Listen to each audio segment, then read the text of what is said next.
Change Tomorrow Today.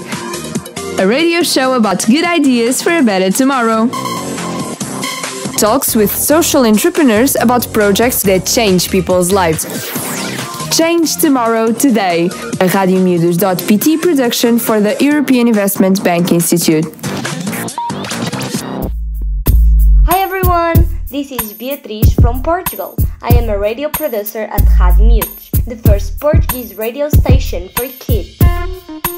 Here, we do our own shows and produce many subjects, all in Portuguese. But this time, we change tomorrow today. This is a radio show about change, about new ideas who bring people happy, together, and with a better future.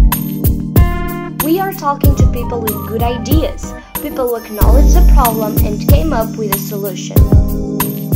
And our first program is the story of CloudCuddle, or how a student of mechanical engineering in Holland is helping a lot of families with handicapped children sleep better.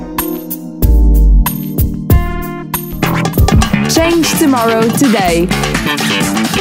Hello, my name is Lotte Lufkens. I am the CEO and founder of CloudCuddle. I live in Delft in the Netherlands, and that's also where CloudCuddle resides. During my studies, I invented a bed tent for multiply handicapped children, and I hope to be able to have a huge impact with that on the entire world and make the world a more inclusive one. Can you describe for the people who are not seeing, because we are on a radio, what is the CloudCuddle? Yes, the CloudCuddle is an inflatable bed tent. So you have to imagine that if it's not inflated, it just fits in a standard weekend bag. Then you sort of as a sheet, you just pull it around your one person size mattress, which is usually 90 by 200 centimeters. And then you pump it up and you sort of like four legs that come together in the middle of the mattress, but also that you're still able to see the outside, communicate with the outside, but which keeps you safe inside. And it just really looks and feels like a comfortable tent because of that. Comfort and safety are very important features for the people looking for a CloudCuddle. Families of handicapped children. It enables families with multiply handicapped children to sleep away from home. Because these children, due to their mental and physical handicaps, have to sleep in usually big wooden beds just to keep them safe inside. If they have an epilepsy attack, for example, or to make sure that they are not able to escape from their bed because they have no sense of danger.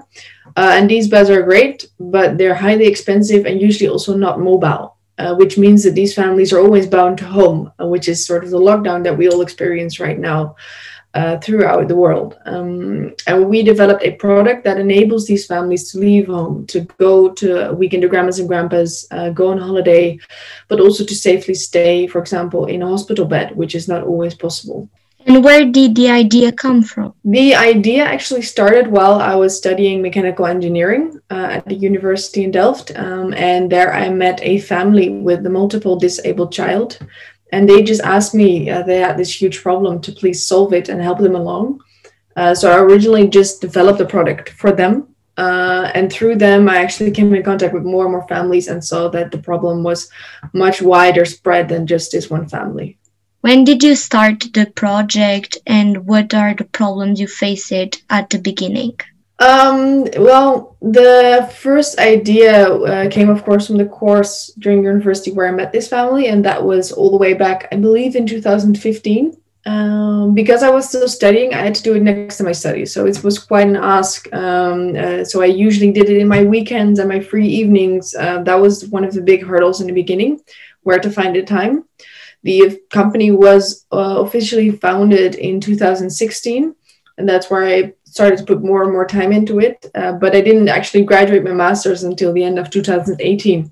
So especially doing the combination between startup and university was a very big challenge, because you're making a physical medical product. There's lots of standards and regulations that you have to follow and you have to incorporate in your production process, and that is not the easiest thing to do if you are just starting out, because those are usually costly and lengthy processes. Do you think it could be useful for children who are afraid of the dark or scared by monsters? Oh yeah, that's a really good question. And it can definitely be. In the beginning, we really targeted children who had to have physical handicaps as well. But we noticed that, especially lately, there's also big help in, for example, people and children with autism. Because it shields you from the room that you're, for example, in. So it really bounds the space you're in a lot more because you're lying in a tent. It's like whenever anyone is lying in a tent, also when they go camping, for example, it gives a soothing effect, a relaxing effect. So it can definitely also have that effect on children who are just afraid of the dark and the big bedroom that they're in at night. Can you remember a really emotional moment when CloudCuddle was a hero? Yeah, it's the very first time actually that one of our customers uses it in a hospital. They approached us because usually once every few months they had to go to the hospital in a rush for an emergency operation. It was such a rush, the hospital usually didn't have time to book a special bed because they usually have to rent the real special ones. So what they had to do after an operation then was they had to place a mattress on the ground, and one of the parents had to cuddle with the child just to keep him safe throughout the night. It was mind-boggling to me that that was the safest way to sleep for them, that there was no alternative. So remembering when I got the very first pictures where their child actually slept in her own hospital bed, and both parents were also able to sleep in their own bed, and the knowledge of how much impact that has on both the recovery of the child, but also on the sleep rhythm of the parents, it has a huge impact, and that was rather emotional for me as well as for the parents themselves. I'm kind of curious for ask you this: did you ever sleep on the CloudCuddle? Good question. Yes, I definitely did, especially in the very beginning before we ever let any customer sleep in it. Of course, I slept in it myself for a few nights. We tested it thoroughly, bouncing off it, ripping it, gripping it, using all the force that we can imagine. I actually liked it too. It's like sleeping in a tent for me. I mean, I don't know if you've ever been camping before, but I really like camping. So I definitely had a soothing effect on me as well. How do you feel when you see the people so happy with this project? That makes me feel amazing.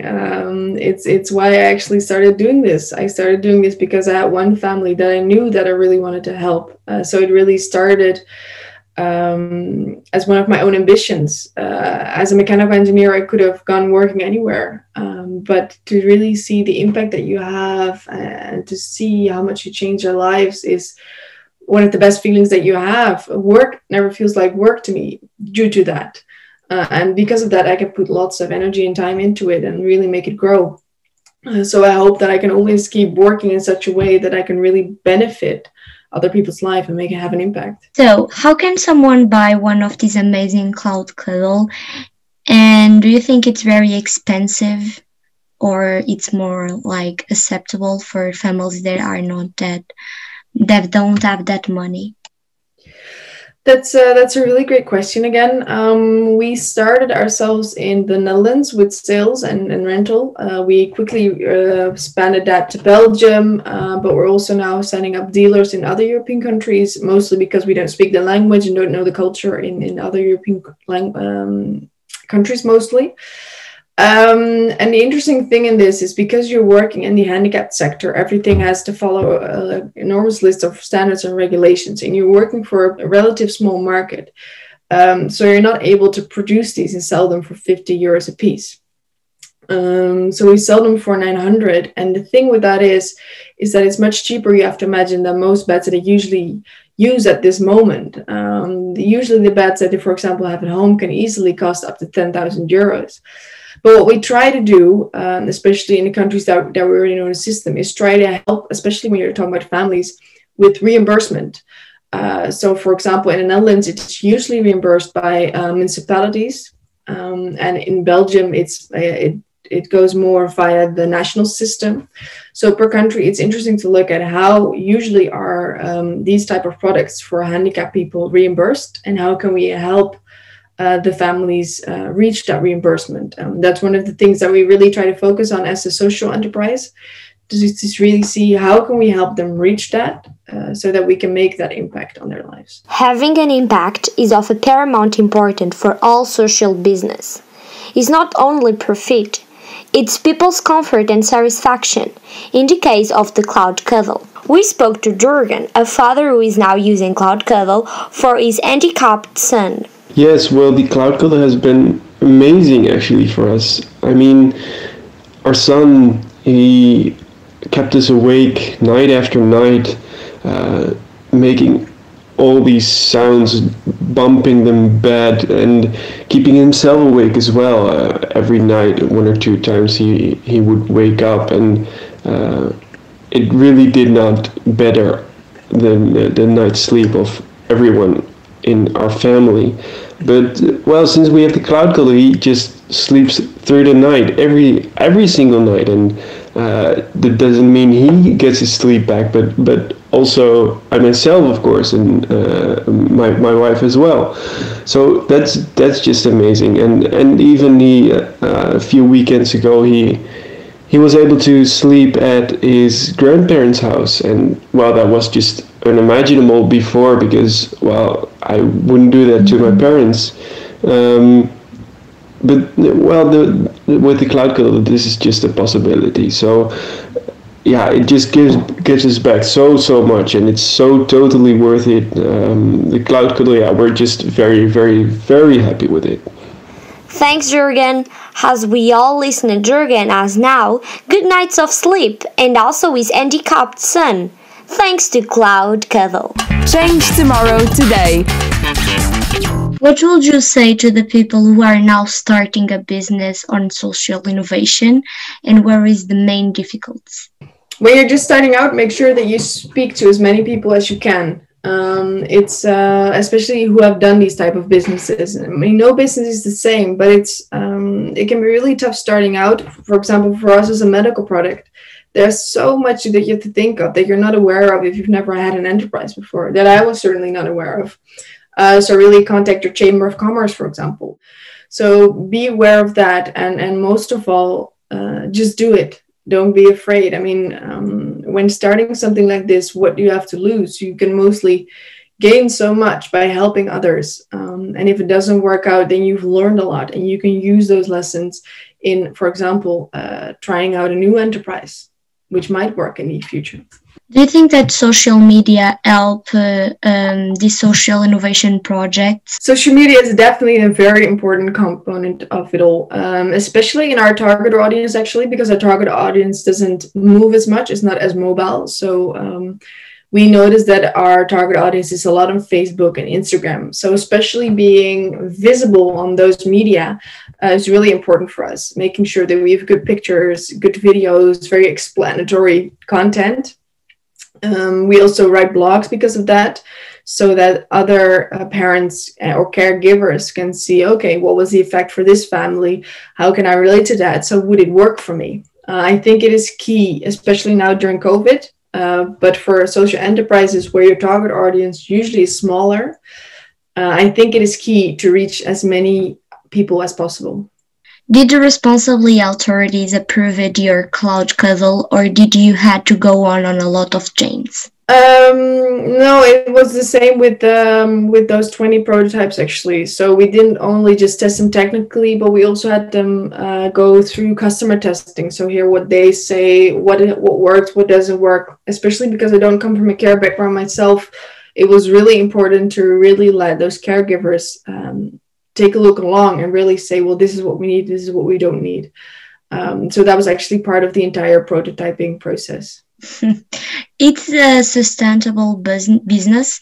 Do you thought already on more products where you can put your knowledge at the service? No, I think it's really important that people realize, first of all, that this target audience exists, the problems that they may face, and I just hope that we can inspire as many more people to help this target audience on how to make them more inclusive in society and give them a life as normal as others have. If you have to synthesize the whole project of the CloudCuddle just in one word, what word do you will choose? Yeah, I would say cozy.